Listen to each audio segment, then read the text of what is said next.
Hi, this is NATASHA Majumder, and I'm going to talk about climate change and COVID-19 and how it has affected us throughout our daily lives. COVID-19 started back in 2020 in the 1st of January, and it has been a problem for us because we are fronted with lockdowns and our schools are not being opened, and that's why we cannot go back to school. We cannot pursue our daily routine. So how have we been impacted and what can we do about it? COVID-19, we like Bangladesh and third world countries like Africa, probably India is not in the list, but we can somehow pursue that. And because of COVID-19, some of us are not getting vaccines. Bangladesh has a lot of supply. For example, some of us here have already gotten first dose, second dose, but none of us have gotten the third dose, which is called the booster dose. The problem is that a lot of the rural villages in Bangladesh haven't gotten the first dose yet. Some people here have gotten fully vaccinated, and the booster shot hasn't been able to reach a lot of countries. Places like Israel and USA, they've somehow been able to tell the press that we can somehow get the booster shot. But places are like, we cannot get the booster shot because some of us here are not even getting the first dose. What about those countries who are suffering in the midst of it all? Now, USA has been postponed to the end of the year, December, to see how people can cope with this. COVID-19 has not only created vaccine shortages, but has also created problems for countries like South Africa. We may know South Africa as a nation where there are a lot of food, shelter, education, but the problem is when you go to South African countries like Colombia, you'll see that they have food shortages and they're not getting enough food, shelter, and they are getting more obese due to lockdown. So what's the reason behind this and why they're lacking in food? The problem is all the food are controlled by transnational companies, and they are making processed food and they're not being able to supply healthy food and vegetables. That's why most of the countries think that fast food, or specifically South Africa thinks that fast food is more cheaper and it's worth being a part of because healthy food like vegetables and fruits, transnational companies are not going to make them because at the end of the day, they're going to think about profits and they're not going to think about what other people are going to benefit for this. Commonwealth countries also think like this, but South Africa is more lenient towards creating profit-based companies that do not care about the well-being of general people. So you can see that they have made a shutdown over companies like McDonald's and Domino's, and that's why they can't get that supply of fast food. Thus, for that reason solely, they cannot get the food they need. Plus, these food companies have increased the price to over $3,000 per cubic food, I guess, and that's why they can't even afford these food, and that's why they need to take emergency food supplies from companies like NGO companies and freelance companies, and that's why they're dying of starvation, and that's why people are thinking that South Africa is a country not worth being a part of this situation, and that's why they're fronted with bafflement and they're all bamboozled because they cannot be a part of this anymore. So how can we get over this situation and somehow retrieve whatever was back then before COVID-19, like pre-COVID situation?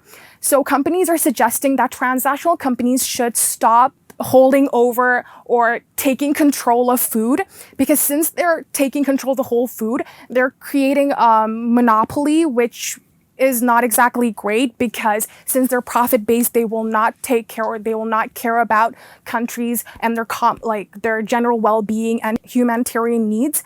And that's why there has been situations. So these companies and these governments are suggesting that these places should be induced with farmers, small-scale farmers that can be able to create food from natural sources, not processed food like vegetables and like all of these you can find in the grocery store, but the problem is they're all refined, processed, and eating them will create obesity. You might think that back in the 19th century and back when people were more, outgoing, free, they were less obese, they were less, I guess, and that way we can understand that maybe it was because they had more access to fields, more access to outside activities, but that's not the sole reason. Back then, they had no technology to process food, and they had no technology to create more diverse variety of food, because creating these usually make people more lenient towards profit-based food, and profit-based food always leads to bad food health and hygiene, and that's why people are suffering in the long run. So COVID-19 has not only created issues for vaccine shortages, but they have also created problems for climate change-induced people. Now, what are they doing about climate change, and how are they going to take a step back from that? So COP26, which is Congress of Party 26, that's going to be held in Switzerland, Glasgow, and before that, there's going to be a high-end event known as, it's going to be held in New York, and they're going to talk about some ways they can somehow pursue climate change and how they're going to get over this situation once and for all.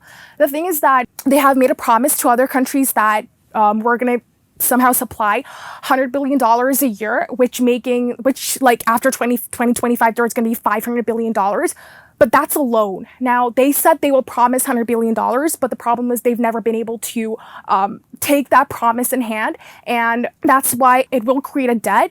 And the underlying tone or the underlying problem is because they don't have any financial advisors, financial management, and they don't know how to supply these. And there hasn't been an underlying development. So because of that, they haven't been able to supply $100 billion per year. So there has been event recently where Sheikh Hasina was the representative of CVM, which is Climate Vulnerable Forum, which represents 50 platforms that are climate vulnerable countries, which need this money so much because they won't be able to sustain in this climate-induced place. Because at the end of the day, Bangladesh is a coastal area, a low-lying delta country, and at the end of the day, it's going to somehow submerge in the water, and we're going to lose 80% of our land. Then where are we going to be able to live? I don't think India would be able to supply land because they have overpopulation. So they've been able to say that maybe before COP26, they can create some sort of development plan and somehow get these millions of dollars, because they're Commonwealth countries. I mean, how hard is it going to be to get these financial factors into hand? And another thing is that there has been, every Friday, there is a thing called Friday for Future Activists, which is held every Friday, and it's based from Greta Thunberg, because every Friday she used to boycott her school, and she would boycotted school, and then she would be on the streets and strike because none of her school or none of the development planners are doing anything about climate change. They're not pursuing their goals. So I guess through this, Bangladesh has somehow come into the picture, and I guess people are saying that if these, like Bangladesh, other developing countries, Switzerland, Scotland, these countries come together to create a union and force. And with this force, maybe we will be able to somehow urge these developed countries to somehow get off their gear and supply money from their funds so that we will be able to move forward with this situation. And COP26 hasn't been able to create any sort of huge development plans. Maybe COP26 or COP27 will be able to create some changes or development, but other than that, we won't be able to see any changes. Yeah, that's about it. So thank you for being a part of this adventure. Thank you.